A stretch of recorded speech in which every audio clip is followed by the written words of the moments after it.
Me llamo Sofía, tengo 55 años, y hasta hace muy poco, el fuego del deseo era para mí un recuerdo lejano, como el eco de una canción que ya nadie canta. Mi cuerpo, un mapa de arrugas que cuentan historias de alumbramientos y desvelos, de risas que dejaron su huella junto a mis ojos, parecía haber olvidado el lenguaje de la pasión. Vivo en el corazón de San Miguel de Allende, en una casona colonial cuyas paredes de adobe guardan el frescor de siglos y cuyos balcones de hierro forjado se asoman a las calles empedradas como viejos curiosos. Mi vida con Alejandro, mi esposo, transcurría con la plácida monotonía de la fuente de cantera en nuestro patio, un murmullo constante, predecible y, debo admitirlo, tranquilizador. Pero toda calma precede a la tormenta, y una chispa, la más inesperada de todas, estaba a punto de encender un incendio que amenazaría con devorar los cimientos de mi mundo. Jamás imaginé que sería yo, la serena Sofía, la que cruzaría esa línea invisible pero sagrada. Y fue con él, con Mateo. Un joven con la mirada llena de una travesura casi infantil y un cuerpo moldeado por el sol de Guanajuato, un artista que veía el mundo en lienzos y colores vibrantes. Él despertó en mí un instinto primario que creía sepultado bajo décadas de rutina y conformidad. No, no fue un accidente. Fui yo quien giró el picaporte de esa puerta, quien decidió dar un paso adelante en lugar de retroceder al verlo, tan vulnerable y tentador, en un instante que lo cambió todo. Aquella tarde, Alejandro estaba en su taller, inmerso en su propio universo de maderas nobles y barnices, devolviéndole la vida a un baúl del siglo XVIII. Era su refugio de los fines de semana. La casa estaba sumida en un silencio denso, roto apenas por el canto lejano de un gallo y el suave crujir de las vigas del techo. Yo llevaba un vestido largo de manta cruda, de un blanco roto, tan ligero que se movía como una segunda piel con la brisa que se colaba por los ventanales. Tenía un escote discreto en forma de V, del que colgaba mi inseparable dije de obsidiana, un regalo de mi abuela que, según ella, protegía de las malas energías. Mis huaraches de cuero trenzado, regalo de un artesano de Oaxaca, susurraban sobre el suelo de terracota mientras subía la escalera en busca de Mateo. Había llegado a nuestra casa hacía unos meses. Un estudiante de Bellas Artes que rentaba el pequeño cuarto del segundo piso, ese que tiene una vista privilegiada a la cúpula rosa de la parroquia. Mi intención era simple, ofrecerle un vaso de agua de Jamaica bien fría, quizás charlar sobre esos bocetos de cuerpos y paisajes que a veces dejaba secando en el patio y que a mí me fascinaban en secreto. Al llegar a su puerta de madera tallada, noté que estaba entreabierta. Un haz de luz dorada se filtraba por la ventana, iluminando las motas de polvo que danzaban perezosamente en el aire. Respiré hondo, a punto de llamarlo por su nombre, pero me detuve. Lo vi. Estaba sentado en el borde de su cama, con la espalda ligeramente encorvada y su laptop sobre las piernas. La pantalla proyectaba un brillo azulado sobre su rostro concentrado.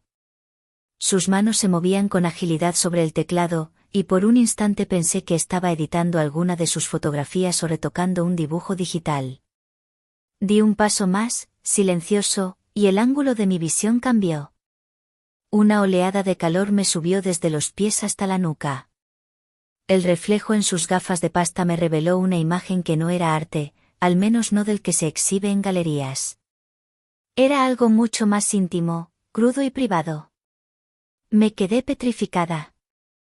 Mi corazón comenzó a latir con una fuerza desbocada, un tambor salvaje en la quietud de la tarde. Mis dedos, por instinto, buscaron el frío consuelo de la obsidiana en mi pecho, apretándola como si fuera un ancla que pudiera mantenerme en la realidad. Mateo no se había percatado de mi presencia, pero en un movimiento brusco para ajustar algo en la pantalla, nuestras miradas se encontraron a través del umbral. Su rostro se transformó. La concentración dio paso a una vergüenza tan intensa que pareció teñirle la piel de rojo. Sus ojos, dos pozos de café oscuro, se abrieron de par en par, llenos de pánico. Lo siento, doña Sofía, balbuceó, cerrando la laptop con un golpe seco que resonó en toda la habitación. Yo, la puerta, intenté articular, pero las palabras se negaban a salir. Una extraña calidez, una mezcla de mi propia vergüenza y algo más, algo prohibido y excitante, me recorrió por completo. Salí de allí con pasos torpes y rápidos, el sonido de mis huaraches ahora un eco de mi agitación. Me recargué contra la pared de adobe del pasillo, llevándome las manos al rostro, intentando calmar una respiración que no me pertenecía. ¿Qué fue eso?, susurré para mí misma. ¿Por qué no toqué la puerta? ¿Por qué no me fui al instante? Pero en lo más profundo de mi ser, sabía que mi curiosidad había sido más fuerte que mi prudencia. Algo en mí, una fiera que había hibernado durante años, comenzaba a desperezarse. Y tenía hambre. Mateo tenía 24 años, casi la edad de mi hijo mayor. Un joven con el alma llena de bocetos y la piel impregnada del sol de la tarde. Yo, a mis 55, había navegado por suficientes tormentas sociales como para saber manejar una situación incómoda, pero ninguna se parecía a esta. Apoyada contra la pared del pasillo, me pasé los dedos por el cabello, que llevaba suelto, dejando que los mechones plateados que Alejandro llamaba hilos de luna, cayeran sobre mis hombros. Intenté recomponerme, anclar mi pulso a la normalidad, pero mi corazón seguía siendo un colibrí atrapado en mi pecho. En ese momento, Mateo apareció en el umbral de su cuarto. Se había puesto una camisa de lino limpia, se ajustó el cuello con un gesto nervioso y mantuvo la mirada fija en las baldosas de terracota. Doña Sofía, de verdad, lo siento mucho. Pensé que había cerrado bien la puerta, dijo, su voz un hilo tembloroso pero sincero. Sacudí la cabeza, desviando también mi mirada hacia el suelo, como si el patrón de las baldosas contuviera la respuesta correcta. No, Mateo. Soy yo quien debe disculparse. Debí tocar antes de, respondí, mi propia voz apenas un murmullo. El silencio que siguió no era como los silencios cómodos que compartía con Alejandro. Este era un silencio denso, pesado, un espacio cargado de electricidad donde flotaban todas las palabras que no nos atrevíamos a decir. Vivíamos bajo el mismo techo, compartíamos el aroma del café por las mañanas, pero esta era la primera vez que nos mirábamos de verdad, despojados de la cortesía superficial. Había una tensión entre nosotros que casi podía tocarse, como una cuerda de guitarra a punto de romperse. Bajo a preparar algo para la cena, dije de pronto, casi en una fuga, girando hacia las escaleras. Mi vestido se enredó levemente en mis tobillos, un obstáculo más en mi huida. Mateo no respondió, pero sentí su mirada en mi espalda, siguiéndome, como si intentara descifrar la silueta de la mujer que acababa de descubrir un secreto que ni ella misma conocía. Esa noche, la cena fue una tortura. Nos sentamos en la gran mesa de mezquite, bajo la pesada lámpara de hierro forjado que iluminaba nuestros rostros con una luz amarillenta, creando sombras donde antes no las había. Alejandro, ajeno a todo, hablaba con entusiasmo sobre la pátina de un viejo armario, sus manos dibujando en el aire las formas de la madera. Mientras tanto, Mateo y yo apenas cruzábamos miradas. El tintineo de los cubiertos de plata contra los platos de Talavera era el único sonido que se atrevía a romper el pacto de silencio entre nosotros. Cada bocado se sentía pesado, cada sorbo de agua era un intento de pasar la tensión que se me había atorado en la garganta. Sabíamos que necesitábamos hablar, pero, ¿cómo empezar? ¿Cómo se le pone nombre a lo que había pasado? Los días siguientes fueron una coreografía de evasión. Una danza silenciosa y torpe por los pasillos de la casa. Si yo estaba en la cocina, él se quedaba en su cuarto. Si él bajaba al patio, yo de pronto recordaba que tenía que regar las macetas del balcón. El aire seguía cargado, pero ahora con una nueva capa de normalidad forzada que lo hacía todo aún más insoportable. Una tarde, unos días después, la tregua autoimpuesta se rompió. Yo estaba en el patio, sentada en mi sillón de mimbre favorito bajo la sombra generosa de un naranjo, bordando un mantel con hilos de seda de colores vivos. El sol se filtraba entre las hojas, creando patrones de luz y sombra sobre la tela y mis manos. Llevaba un vestido de algodón azul, sencillo pero fresco, con un cinturón de cuero delgado que ceñía mi cintura, un recordatorio de una forma que a veces olvidaba que aún poseía. Unos aretes de plata martillada, también de Oaxaca, tintineaban suavemente con el movimiento de mi cabeza. De pronto, sentí su presencia. Mateo estaba de pie, a unos pasos de mí, sosteniendo un cuaderno de dibujo. Parecía tan nervioso como el primer día. Doña Sofía, comenzó, su voz apenas audible. Lo del otro día, sigo muy avergonzado. No quiero que esto cambie las cosas, que usted se sienta incómoda en su propia casa. Respiré hondo, dejando el bastidor con el bordado sobre mi regazo. La aguja quedó clavada a medio punto en una flor carmesí. Lo miré y forcé una sonrisa que pretendía ser tranquilizadora. Mateo, por favor. Todos tenemos momentos embarazosos. Olvídalo. Pero mis palabras sonaban huecas hasta para mí. Él negó con la cabeza y dio un paso más cerca, sentándose en el borde de la fuente de cantera. El murmullo del agua llenó el breve silencio. No puedo olvidarlo, confesó en un susurro. ¿Sabe por qué? Porque lo que me avergüenza no es que usted me viera. Lo que de verdad me avergüenza, es que yo siempre la estoy viendo a usted. Su confesión me golpeó como una ráfaga de viento caliente. Levanté la vista de mi bordado, mis dedos deteniéndose sobre los hilos de seda. Mi corazón dio un vuelco. ¿Qué? Susurré, sintiendo como el peso de sus palabras alteraba la atmósfera del patio. Un rubor intenso subió por su cuello, pero no apartó la mirada. No de esa manera, se apresuró a aclarar, aunque ambos sabíamos que era una media verdad. La observo. Veo cómo cuida las plantas, cómo sujeta la taza de café por la mañana, cómo la luz se enreda en los hilos de plata de su cabello. La observo como un artista observa. Siempre me pareció que había algo especial en usted, una luz, distinta. Y nunca me atreví a decir nada, por respeto. Por vergüenza. El aire se volvió denso, casi irrespirable. Esas palabras no eran una disculpa, eran un puente. Un puente peligroso y frágil sobre el abismo de formalidad que nos separaba.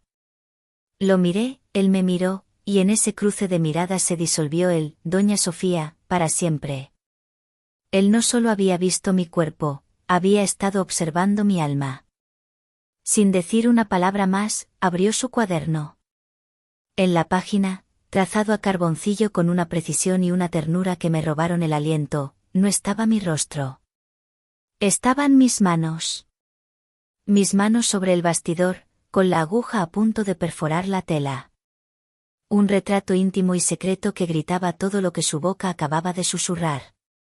Me quedé mirando el dibujo, enmudecida. Mis manos. No había retratado mi rostro, con sus arrugas y el cansancio de los años, sino mis manos, las herramientas de mi vida cotidiana, las que habían acunado hijos, amasado pan y ahora sostenían un bastidor. En sus trazos a carboncillo, no eran las manos de una mujer de 55 años, eran un símbolo, un poema. Levanté la vista y mis ojos se encontraron con los suyos. El pánico había desaparecido de su mirada, reemplazado por una sinceridad desnuda y vulnerable. En ese instante, supe que el juego había cambiado. Ya no éramos la dueña de la casa y su joven inquilino. Éramos un hombre y una mujer compartiendo un secreto que acababa de nacer en un trozo de papel. A partir de ese día, la coreografía de la evasión se transformó en una danza de encuentros furtivos. La línea invisible que nos separaba no se borró, sino que se convirtió en un hilo elástico que nos atraía y nos repelía con una fuerza magnética. Nuestras conversaciones ya no eran sobre el clima o sus estudios. Empezamos a hablar en un lenguaje cifrado, lleno de silencios elocuentes y miradas que lo decían todo. Un café compartido en la cocina mientras Alejandro estaba en el mercado se convertía en un interludio íntimo. Una tarde, mientras yo escogía aguacates en un puesto de la plaza, él apareció a mi lado, fingiendo casualidad. Me preguntó qué color usar para el cielo de un paisaje que estaba pintando.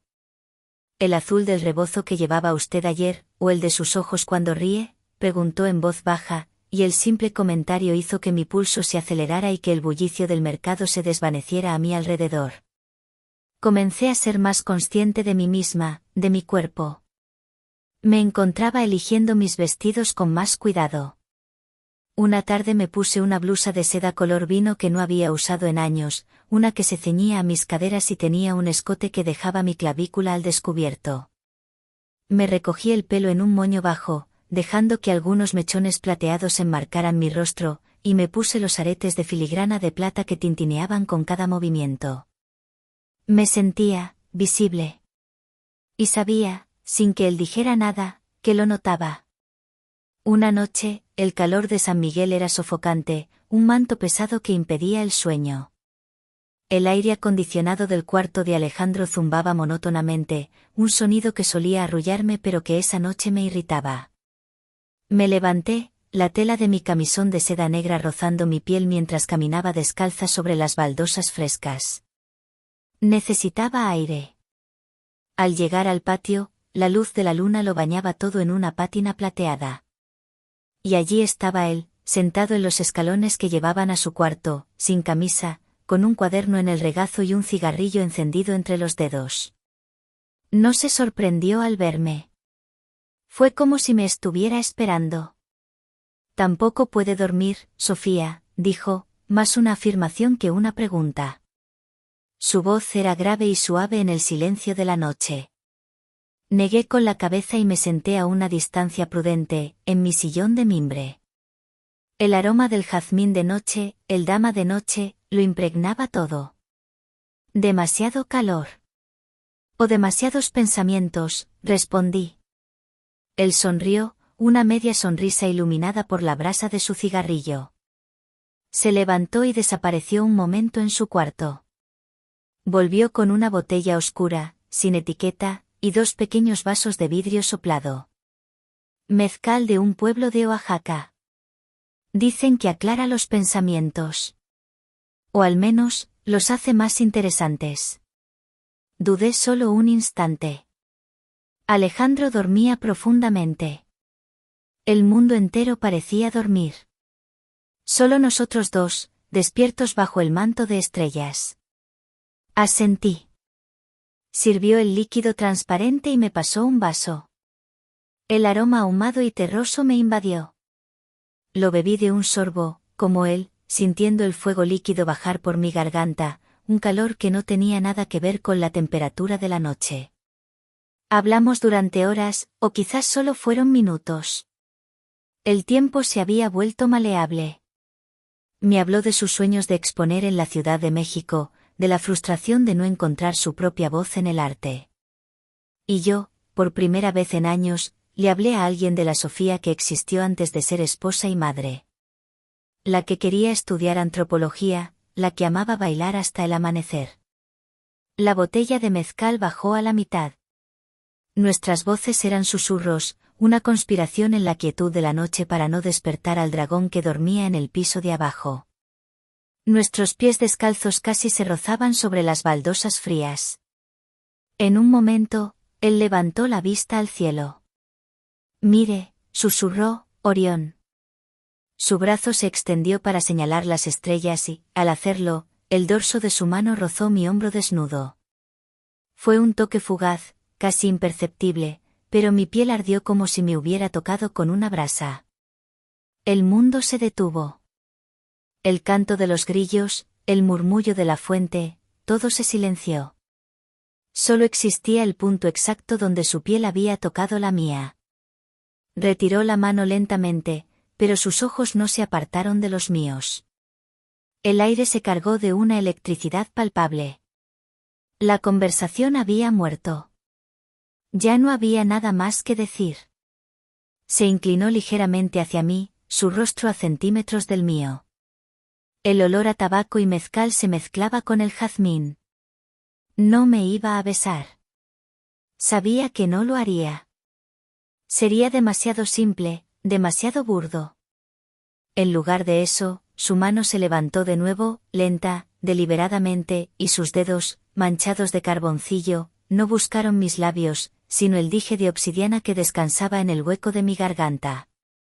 Sus yemas rozaron la piedra fría y, por un instante, la piel sensible de mi cuello. Contuve la respiración, mi corazón latiendo un ritmo violento y silencioso contra mis costillas. ¿Qué nos está pasando, Sofía?, susurró, y su pregunta no buscaba una respuesta, sino una rendición. Mi aliento quedó suspendido en el aire caliente de la noche. Sus dedos, un roce de ceniza y calor contra la piel de mi cuello, eran el centro del universo. El mundo entero se había encogido a ese pequeño punto de contacto, a la pregunta que flotaba entre nosotros como el humo de su cigarrillo. ¿Qué nos está pasando, Sofía? La respuesta no brotó de mis labios, sino de mi cuerpo. Cerré los ojos, un gesto de rendición, una bandera blanca ondeando en la oscuridad. Mi mano subió hasta la suya y, en lugar de apartarla, la cubrí con la mía, presionando sus dedos contra mi piel, sellando el pacto silencioso. Él entendió. Lentamente, retiró su mano, y por un instante helado temí que se arrepintiera, que la cordura se impusiera. Pero no lo hizo. Se inclinó hacia mí, y yo incliné mi rostro hacia el suyo. La distancia se acortó con una lentitud tortuosa. Pude oler el aroma ahumado del mezcal en su aliento, ver el reflejo de la luna en sus pupilas dilatadas. Y entonces, sus labios encontraron los míos. No fue un beso de arrebato, sino de reconocimiento. Fue un beso lento, dubitativo al principio, como dos extraños aprendiendo un nuevo idioma. Sentí la suavidad de su boca, el sabor a tabaco y a tierra mojada, y todas las dudas, los miedos y los años de silencio se disolvieron en ese contacto. Mis manos, que habían estado inertes en mi regazo, cobraron vida y subieron hasta su nuca, mis dedos enredándose en su cabello. El mundo se detuvo. Fue un instante, o quizá una eternidad. Me aparté bruscamente, jadeando, como una nadadora que emerge a la superficie en busca de aire. Mateo, susurré su nombre, y sonó a advertencia y a súplica. No podemos. Me levanté de un salto, el sillón de mimbre crujiendo en protesta, y corrí. Huí escaleras arriba, con el eco de mi corazón desbocado persiguiéndome por el pasillo. Entré en mi habitación y cerré la puerta sin hacer ruido.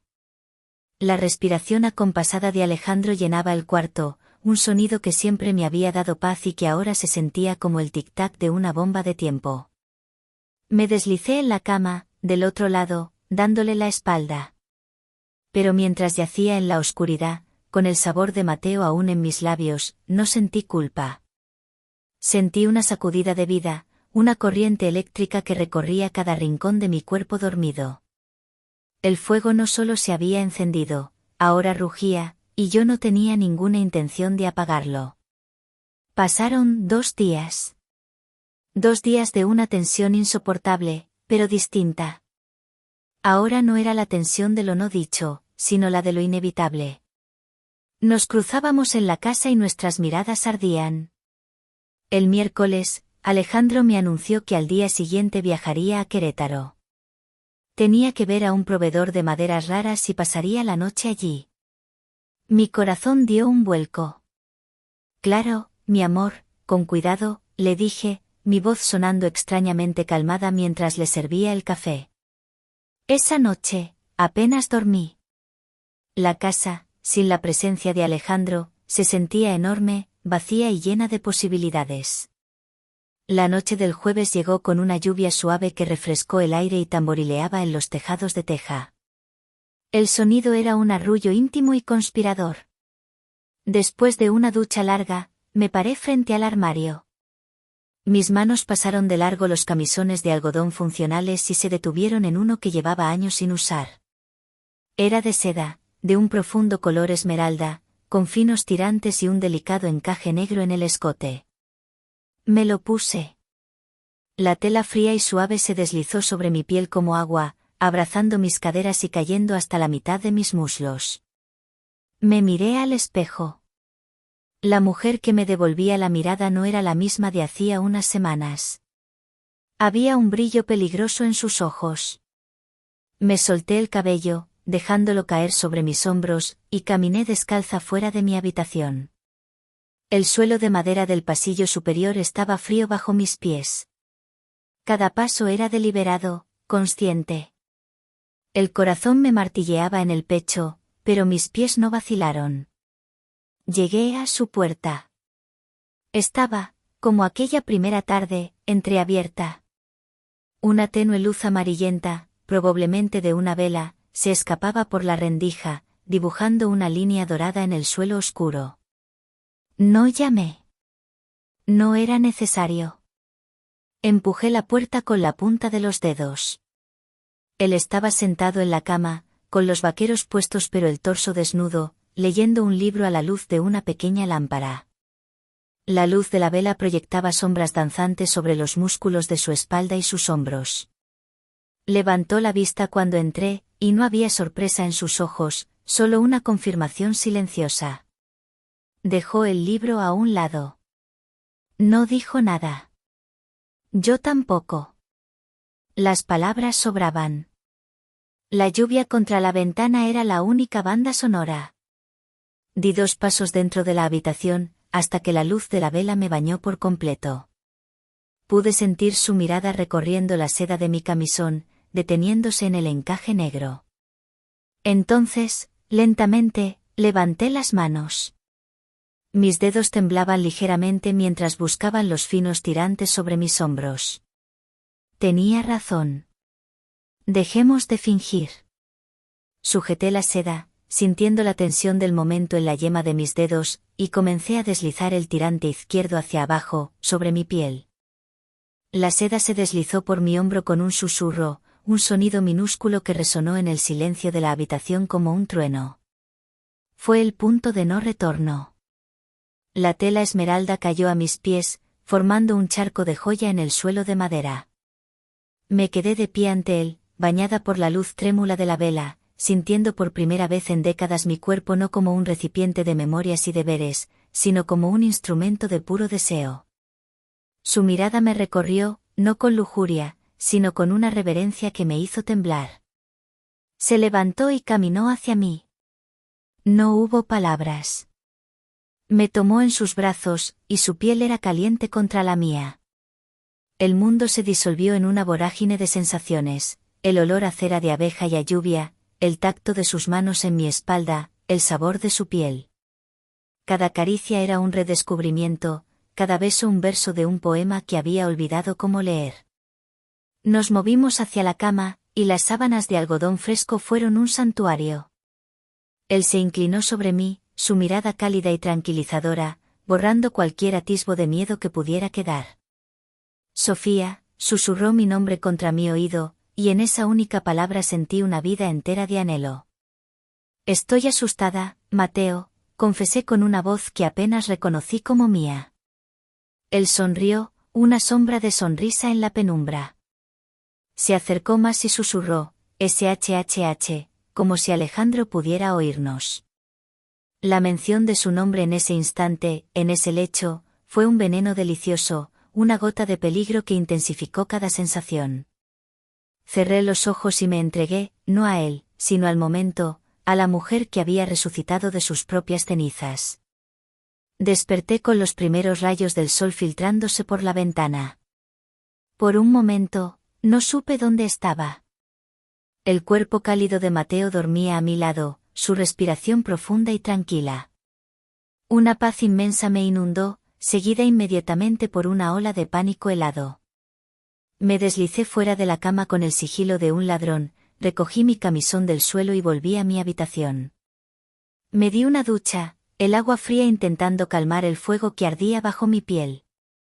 Al mirarme al espejo, vi las marcas de su boca en mi cuello, pequeños hematomas de pasión que tuve que ocultar con el cuello de mi blusa. Cuando Alejandro regresó esa tarde, actuar con normalidad fue la tarea más difícil de mi vida. Cada beso suyo en mi mejilla se sentía como una traición, cada conversación casual, una farsa. La culpa, que no había sentido en la noche, ahora me roía por dentro. Los días que siguieron fueron una tortura exquisita.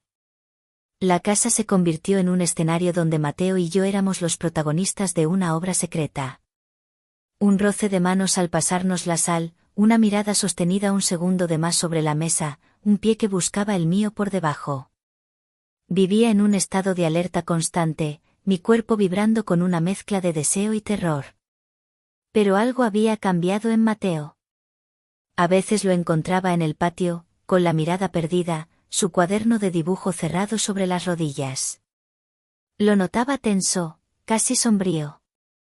Una tarde, lo oí hablando por teléfono en el pasillo. Hablaba en inglés, en susurros rápidos y urgentes.